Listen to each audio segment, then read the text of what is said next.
दोस्तों आज की इस वीडियो में आपको बताने वाले हैं भारत और चाइना के स्टील की प्रोडक्शन आखिरकार कितनी है और इसी के साथ ही भारत के स्टील मिनिस्टर धर्मेंद्र प्रधान जी ने आज क्या बड़ी बातें भारत के स्टील के प्रोडक्शन को बढ़ाने के लिए बोली हैं और इसी के साथ स्टील का प्रोडक्शन आज भारत का इतना नीचे गिर गया है कि हम जितना स्टील प्रोड्यूस करते हैं उससे ज्यादा का स्टील तो हम दुनिया के अलग अलग हिस्सों से मंगवा लेते हैं भारत में ताकि अपनी जरूरतों को पूरा कर सके। दोस्तों स्टील के मामले में भारत की सरकार को बहुत ध्यान देने की जरूरत है क्योंकि एक आंकड़ों के मुताबिक ये कहा गया है कि 44,683 करोड़ का जो स्टील है वो हम दुनिया के अलग अलग देशों से इंपोर्ट करते हैं, जबकि इसी के साथ ही जो एक चाइना का एक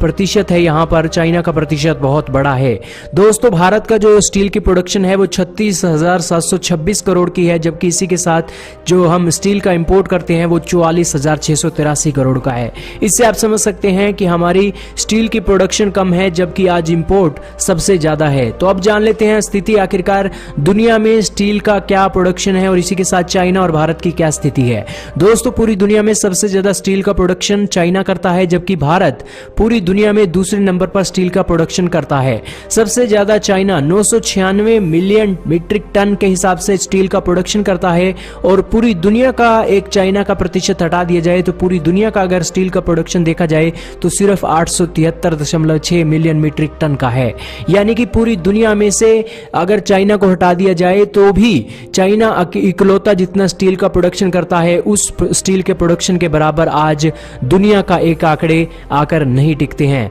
इससे आप समझ सकते हैं कि पूरी दुनिया में चाइना स्टील का प्रोडक्शन कितनी बड़ी मात्रा में करता है। हालांकि दुनिया के अगर प्रतिशत की बात करें तो 53% चाइना स्टील का प्रोडक्शन करता है और इसी के साथ बाकी के दुनिया के सभी देश मिलकर बाकी का बचा हुआ 47-46% प्रोडक्शन करते हैं। दोस्तों यहाँ पर चीन की प्रोडक्शन जो है बढ़ती जा रही है साल दर साल और चाइना प्रतिशत ज्यादा इकट्ठा करता जा रहा है। दोस्तों ये आंकड़े आप देख रहे हैं, चाइना का 2018 में 51% मार्केट पर कब्जा था, लेकिन 2019 में 53.3% मार्केट पर हिस्सा यहाँ पर बढ़ गया है। और भारत की स्थिति यहाँ पर देखिए, 2018 में 6% मार्केट पर भारत का कब्जा था, अब भारत की मार्केट भी चाइना ने छीन ली है, 5.9% भारत का हिस्सा यहाँ पर रह चुका है। दोस्तों आने वाले सालों में अगर भारत ने स्टील का प्रोडक्शन नहीं बढ़ाया तो चाइना यहां पर बहुत बड़े स्केल पर कब्जा कर सकता है। हालांकि चाइना के एक जो खासियत यह है कि चाइना का जो स्टील है वो बहुत सस्ता होने के साथ साथ मास स्केल में चाइना प्रोडक्शन इसकी करता है।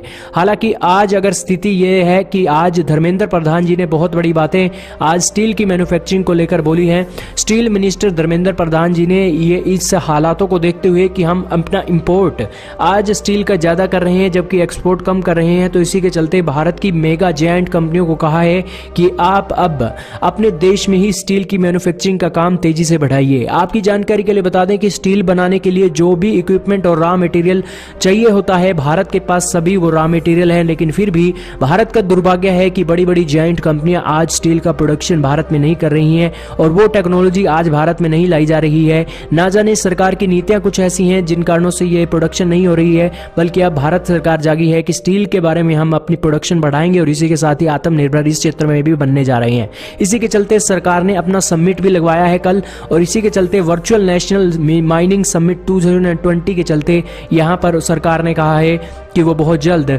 यहां पर जो एक स्टील का प्रोडक्शन है बहुत बड़े स्केल पर करने वाले हैं और जायंट कंपनियों को सब्सिडी से लेकर हर वो काम करने के लिए अब तैयार हैं जिसके चलते स्टील की प्रोडक्शन भारत में बढ़ाई जाए। और दोस्तों आने वाले समय में हमारा जो एक टारगेट है चाइना को लेकर टारगेट है कि हम चाइना को पछाड़ेंगे, लेकिन मौजूदा स्थिति ये है कि आज इस सिचुएशन में आज देखना चाहिए भारत को कि अपनी जरूरतों को तो एटलीस्ट पूरी करिए, क्योंकि एक्सपोर्ट करने के मामले में हम अभी बहुत पीछे हैं, जबकि आज अपनी जरूरतों को पूरा करना ही भारत की पहली प्रायोरिटी होना चाहिए। चाइना का एग्जांपल आप देख सकते हैं, पूरी दुनिया का एक स्टील का प्रोडक्शन एक तरफ, चाइना का प्रोडक्शन एक तरफ, ये दिखाता है कि भारत को अब सीखने की जरूरत है और आगे बढ़ने की जरूरत है।